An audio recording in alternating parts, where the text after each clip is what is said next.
drawing on his experience as a software developer and project manager and his own journey of self development, Roberto Giannicola coaches leaders right from new managers to C suite executives at Fortune 500 companies and facilitates leadership growth. Underpinning his work is his belief that living up to one's potential as an authentic leader requires a seamless integration of both analytical skills and emotional intelligence. In today's episode, let us chat with Roberto on You Have Got an Algorithm, but Can You Dance? This is the Guiding Voice podcast series, the Guiding Voice for a Better Future. Friends, I'm your host Navin Samala, just a fellow IT professional, but on a mission to shape the careers and lives of millions across the globe. Through the Guiding Voice, we drive conversations that matter, conversations that add value to your life and to your career.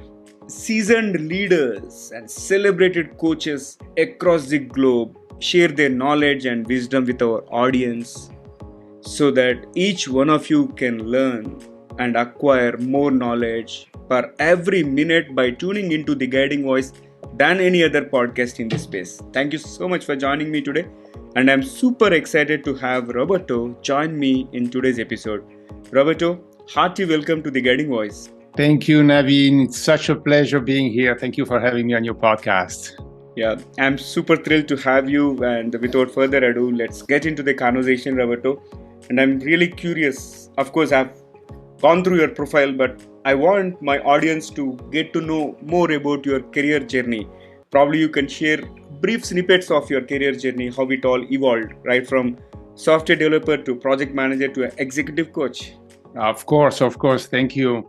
Yes, so I come from 17 years of sitting behind a computer and coding my way through applications and databases, and spending a lot of time in my logical, analytical mind to really create software applications that really helped in the financial institutions. That's where I worked a lot. And then what I realized was that I really enjoyed being in the training room when I had to teach people how to use these applications. And that started to shift me into leaving and letting go of the tech work and moving more towards the people work. And so then I started completely moving away from the coding. I went to project management as well. And finally, I started to work with Dale Carnegie training. I was a facilitator with them, and I got coached on how to become a facilitator for leadership, communication, and so on. And in that whole process, I had to really learn leadership skills for myself, understanding what is holding me back and how people work and what does it mean to be interacting with people. And finally, then I moved into understanding also how to be a coach, and I got certified as a coach and work now with a lot of executives who are still people that I connect with because they are in the tech field, in biotech, the people with the tech mindset. Why? Because I went through the process of transformation and changing, and I understand what they're going through. So now that's what I do. I help them out as well in doing the same transition. Mm-hmm. Quite an interesting journey you had. And Roberto, I'm curious about how this transformation happened and what are the top 3 things that have helped you in your journey so far? So that's a great question. I mean, for me, the 3 top things were courage, vulnerability, and self-awareness. And courage because to let go of being that strong, logical, clever mind behind the screen and moving towards what I'm decided to do and completely change my career required a lot of courage. And with that courage, I had to put myself in front of a mirror and look at what is going on with me that is not working well. What is it that I need to learn to become better at my new job, as well as understanding what facets of human behavior do I need to change for myself and also understand others. So that requires a lot of vulnerability and being okay and accepting that there's a lot doesn't work, that this hot-headed Italian here was not really using the best skills when it came to social context. And then, so the third part was self-awareness. And with self-awareness was really to start paying attention and saying, you know what, this is something that doesn't work for me. I am not really good at this, and I need to change in how I interact with people because it's holding me back. And I can't move forward really without understanding all these facets so that I could also understand others. So the whole transition there was the courage to really understand what was going on and going through the hard part of myself, being vulnerable and admitting them, and self-awareness about myself so that I could understand others even more. Wow. So profound. Courage, vulnerability, and self awareness. Great. And now I'm curious to understand some toughest lessons that you have learned after embarking on this journey as a executive coach. See, one thing that actually caught my attention in your earlier answer is you have to let go of the logical thinking process behind the computer, right? Likewise, Mhm. we may have to unlearn certain things in this whole process when you are transitioning or transforming to a different career. So likewise, are there anything which you came across which you thought okay it would work that way, but maybe after taking a plunge you uh, realized okay it is not going to work this way, maybe I'll have to take a shift. Yep. Yeah. Oh boy, do I have some stories around that, Naveen? You know, in my book, you've got algorithm, but can you dance? In that part, when I talk about you've got algorithm, is that you're good in your tech work. You're good in what you do when you're coding and do all that. And I realized, and I write about this in my first chapter of the book, which is called One Cocky Coward, was for me to realize that I need to get out of the tech closet, I call it. And I was a cocky coward. I was cocky in my tech world, but a coward when it came to really knowing and facing what I needed to change to become better in social interactions. And that is what I talk about in my second chapter, which is learning how to dance. But what is the dance? Well, the dance is learning how to, one, understand yourself and how the music, or which means the social context, how the music interacts with you and how that affects you. And how often I realized that for me, that music was too foreign. And I really didn't know how to put myself into a position of speaking and interacting freely with people. Instead, I was in a protective mode, hiding. And when I had to face those social contexts and conversations, I started to be sweaty. I started to be awkward. I felt edgy, and I got into protection mode, which is I was being defensive. I didn't really open up with conversations. And so to learn the dance to me was really paying attention to what I need to change and what was holding me back. And then learn how to interact with other people even more.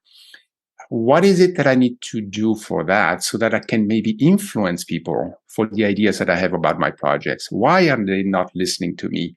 Why, when I present something technical, I feel like if they question me, I become defensive, like they're questioning my aptitude about the project versus no, they're just interested so that they want to know and do something better.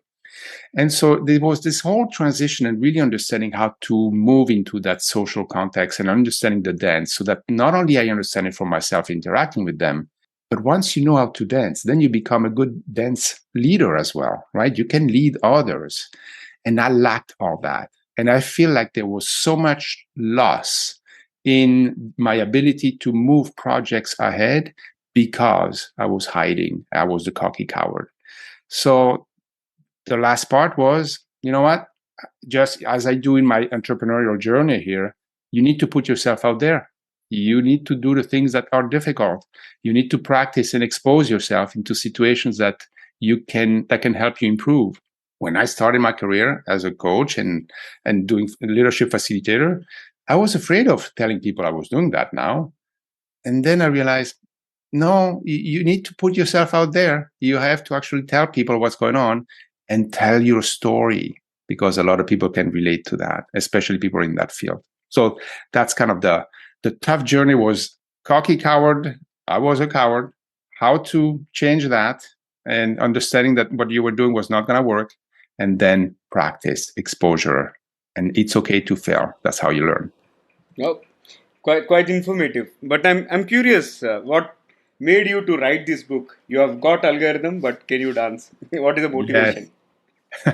So because of all that, right? In the last chapter of my book, I write, you know what? I wish I could go back in time to when I was 25 years old and give this book to myself so that you could learn all these skills much faster than taking 20 years to learn them.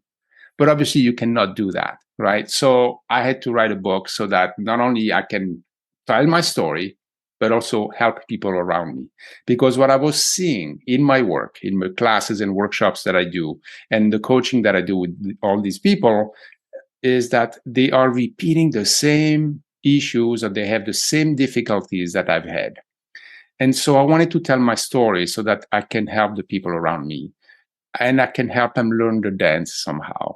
And it inspired me to just sit down, write every elements that helped me get to where I am today.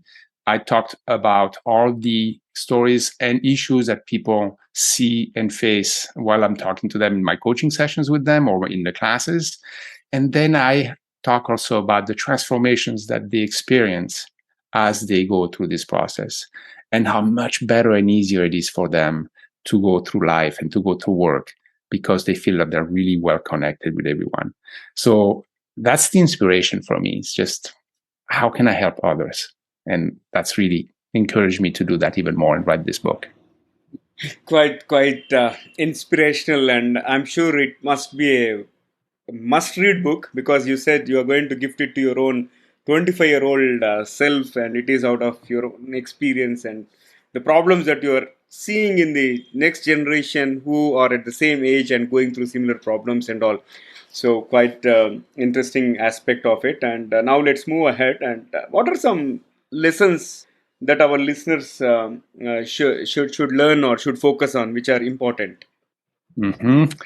For that, I have three key points that I often mention and talk to people. One is self-inquiry, understanding what's not working. Two is touching on vulnerability and courage again, asking for feedback, asking other people about what do you see in me that I don't see in myself. And the third part is the planning for self-transformation. Because if you don't plan, it's not going to happen. So the self-inquiry, the first one, is really around trying to look into, you know what? What's happening here? Why is it that I cannot move people to believe in my ideas? Why is it that I react that way when things don't work? What is happening here? That's often the part where when I work with my client and I talk to them around and trying to help them reflect on what's going on, when they say that there is something that's not working out, I ask them a lot of questions to see and understand what is going on with you when you don't feel like things are moving on, when you cannot, the interactions didn't go well, and so on. And they say and talk about themselves often, how it impacted them. And then I help them discover how to change that so they can let go of it, because often moving forward is about letting go of the big weight that we carry and then move forward with what we can do differently. If they cannot find it on their own, I ask them, okay, hey, how about feedback? What are people telling you usually? What are the same points that come around all the time that people help you pay attention to, or maybe you should notice yourself as well? Because often there is a pattern. And to me, there was a pattern in my life as well, when I started to look in the mirror and realize that, you know what, people are always telling me the same things. They're complaining about the same things, and they may help me realize that maybe there's a pattern in here. So ask for feedback and feel okay with that. And the final one is plan for self-transformation. It's not going to happen if you just sit there and hope that either your coach or somebody else is going to come and tell you what you need to do. No, you need to take a step. You need to write it down. You have to think about how to develop all that. When I work with my clients, I help them go through this process, and then I give them a template of a plan that they have to fill out with questions that they need to respond, and then goals they want to achieve with timelines. How are they going to hold themselves accountable? Who's going to help them out if they have issues, and so on. So it's really about understanding all that and planning for it. Otherwise, it's not going to happen there. So these are the three key points that I really encourage others to do. Yeah. So planning for self transformation, one must be really prepared. First of all, understand what is my development need and where I want to be, whether can I maximize my strengths to move forward and get there. I think, yeah, that kind of introspection will help, and probably Hmm. engaging coaches might help positively in that aspect. And great conversation so far, Roberto. Absolutely. Yeah, moving ahead, like Yeah. you you have transitioned very well from technology to being a leader, right? So what is Mhm. essential in this in this transition? So here's interesting. What I noticed that I was doing, and that I noticed that a lot of people are doing, and especially in the tech world. And when I say tech world, it's also I include biotech, finance tech, people who have that technical mindset somehow, right? They think logically, and they love that. What I realize is that people are often stuck in what I call the hero loop. And the second part is that they need to understand that they are often working in reactive stance versus creative stance. So what is that? First, the hero loop is when we are stuck in a loop of always being the person in charge of, or even liking, that we can extinguish fires. So the hero loop is there's a problem, and okay, I know how to do that. I'm the tech guy. I have a logical mindset. I know how to respond to this. I'm going to address the problem. I resolve it. And then because I resolved it, I'm a hero. And look at me, I've done it again. So I call these people in the hero loop walking around with fire extinguishers and always addressing things that are really easy for them. And they're easy for them because they're good in tech. But what they need to do is often let go of that. If you move from tech to leader and now you're a leader, you can't be walking around with the fire extinguisher all the time. You need to start moving into how you can anticipate those fires. How can you let go of that pleasure and enjoyment of working in tech, which often it's fun to resolve issues, to anticipating issues. And so for that, you need to move from the reactive stance, which is reacting to what happens, to the creative stance and being more creative around how you can anticipate and think upstream to what can happen. And often that transition is difficult. And it's difficult because people love being in that the hero. There is so much validation around that. There is so much satisfaction around resolving problems and so on. But if you become a leader, it's about people now. It's no longer about the tech. While you still know all the tech and can get involved and connect with that, you need to move to be more creative in how visionary, strategic around building processes that can avoid all that. So leverage your tech experience to move into more a leader mindset. Yeah. And when it comes to leader, you are anticipating the risk, anticipating the fire, and you are moving away from the fire extinguisher mode, which means you're probably collaborating more with people. So, what are your tips in terms of understanding the people system, moving away from the tech system? Yeah, that's a good one. So here's what I tell people all the time: do not stop thinking and letting go of your logical system, logical thinking, analytical thinking, everything that makes you such a great tech person, right? In the work that you do, you can leverage that brilliant technical mindset that you have and move from the tech system to what I call moving the people system. So how understanding how you can leverage that from one to the other. And here's some of the stories that I can share you, because those are some conversations I have with clients. Often I have somebody maybe that, let's call him, I don't know, Steve. And I was talking to him and we were just having the conversation around how can you leverage that brilliant mind that you are to move to the people side. And he said, well, yes, I can do that and I can understand more people, but people are complex and it's just too much. I don't, you have one person one way, one person the other way. It's always difficult. How can I manage all that and understand how to approach people that all the time? So I asked him, look, tell me something, Steve. When you work on your projects, let's say you're building an application or you're building a machine, whatever it is, you go around interviewing people to understand, first of all, what is the need for that application or that machine. Then you start to interview people and understand how they're going to interact with that machine. What did they want to do with that? You also try to understand what bugs might come up, what problems and errors could come up, how they will interact, which might create even more bugs. And then you anticipate everything so that you can make sure that this machine or this software works really well. If they click here, nothing happens, they get what the result they want, and so on, etc. So you use that logical mind to do all that. Well, when you talk to people, it's the same. People are multifaceted, fascinating mentality, fascinating behaviors, emotionally, and so on. There are so many things to try to remember and keep in mind when you interact with them. So when you're gonna go have a conversation with somebody, maybe you want to influence them to believe in an idea that you have. Who is this person? Are they old? Are they young? Are they leaders? Are they male, female? What is their general style and personality?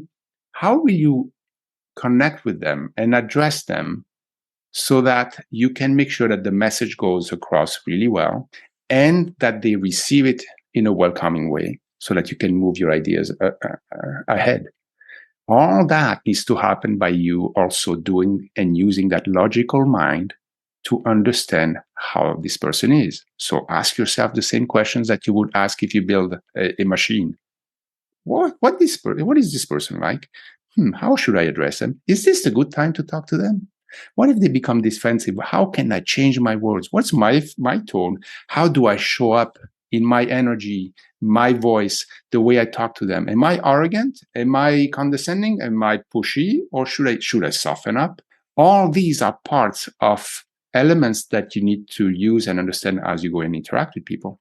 So here is when you use your logical mind. Here's where you use your analytical mind to get into that.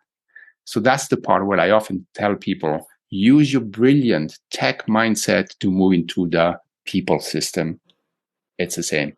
And it's fun. It can be fun just the way you enjoy the tech part. You can enjoy the interactions with people and preparing for that. Wow. Simply mind blowing. And this has been fabulous conversation. And let's add some spice to the episode, Roberto.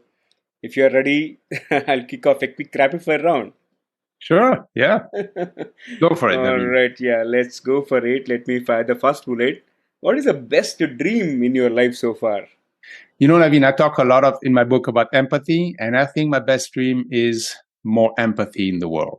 So first, that means understanding yourself, being empathic with yourself, which helps you understand other people even more and bring empathy into the conversation. Be okay with that. So empathy is the big one.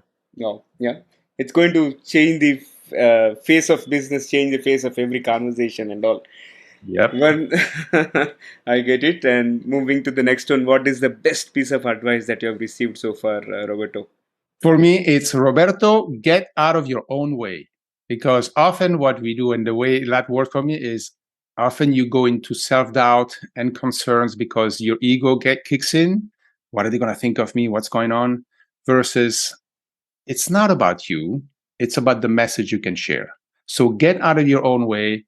If you're here to serve, then serve. Everything's going to be good and okay. Wow, very powerful. Moving to the next one, can you describe yourself in one word? Oh boy, given all that journey that I've gone through, I would say determination. I just, when I get an idea in my mind, I build it, whatever it takes to go. And I'm determined to achieve it. Superb. Is there anything that you like to correct in your past? Like I mentioned in my book, I wish I had learned these skills much faster. So I would say I would learn people skills much faster, much sooner, because then life and everything is easier. Everything is easier. So learn people skills much faster. Awesome. All right. So, with that, let me fire the last bullet. What is one electronic gadget that you'd like to see or invent yourself? Well, it's fall season coming in, and to me, one thing I wish somebody would invent, or I wish I could invent it myself, is a leaf blower that is completely silent, because it just drives me nuts when everybody's using very loud leaf blowers. So how about building one that's really silent? Yeah, it reduces noise pollution and that irritating. Everything. Absolutely, yes. Good one. All right. I'll So, invest in the person who builds that up. I'll put my oh, money into. yeah, here we have a startup investor as well. Yes, yes. Wonderful, Roberto. And this has been great rapid fire. And with that, let me flip back to the mainstream and ask you one final question for today's conversation. What will be your one piece of advice to those aspiring to make big in their careers or lives? One big piece for me that relates to the experience I've had and what I see all the time with the people I work with is take a pause and look in the mirror and understand yourself better. Because once we understand ourselves better emotionally and what is going on within us, we have the ability then to manage ourselves better, but also understand others much more. And all that creates way more fluidity, much more ease in interactions, and much more empathy with ourselves and with everyone else. So pause and look in the mirror and see how that can help you and others. Definitely. Good. Great message. And I thoroughly enjoyed the conversation. Thank you so much, Roberto, for joining me and engaging in such a insightful conversation. And it is a pleasure to host you. Thank you so much for all that you have shared, all the value that you have added, and all the time that you have spent. Really appreciate it. Same for me, Naveen. Thank you so much. I really enjoyed the conversation with you. It's wonderful. Yeah. All right, so pleasure to host Roberto. And folks, before we move into the trivia section, here is a request to you. In case if you haven't subscribed to us already, please subscribe from the app where you have tuned in from. Whether you are listening on a podcast like Apple or Spotify, follow us, and if possible, leave a rating and review. And if you are watching it on YouTube, please subscribe and also hit the bell icon, and request you to share with at least three of your friends or colleagues in case if you have loved and enjoyed this conversation just like I did. Thank you so much in advance. All right, now let's hop into the trivia segment of today's episode. One of the important aspects that Roberto has covered in today's episode is about empathy. Right, I would like to extend the conversation around empathy, and here are a few pointers. And American economist and political advisor Jeremy Rifkin explains in Empathic Civilization why we need to rethink the human narrative and base it on empathy and compassion rather than aggression and animosity. In case if we have practiced empathy, probably we could have avoided a lot of wars in the past, including the war that is in progress, and we can avoid future wars as well. So empathy is going to play a very vital role. And next aspect is about technology. Technology facilitates empathy. We have the technology to think viscerally as a family, like social media and the web come in handy, proving that at times of distress, however far flung, we still reach out, right? We have to begin thinking as an extended family, and on the contrary, we also see few people who are sharing their agony and who are also sharing their pain and the kind of trauma that they are going through. And in the second case, we have seen many scenarios wherein people started approaching them and giving that particular support. Likewise, social media, okay, which is backed by the technology, also plays a critical role in terms of dealing with empathy.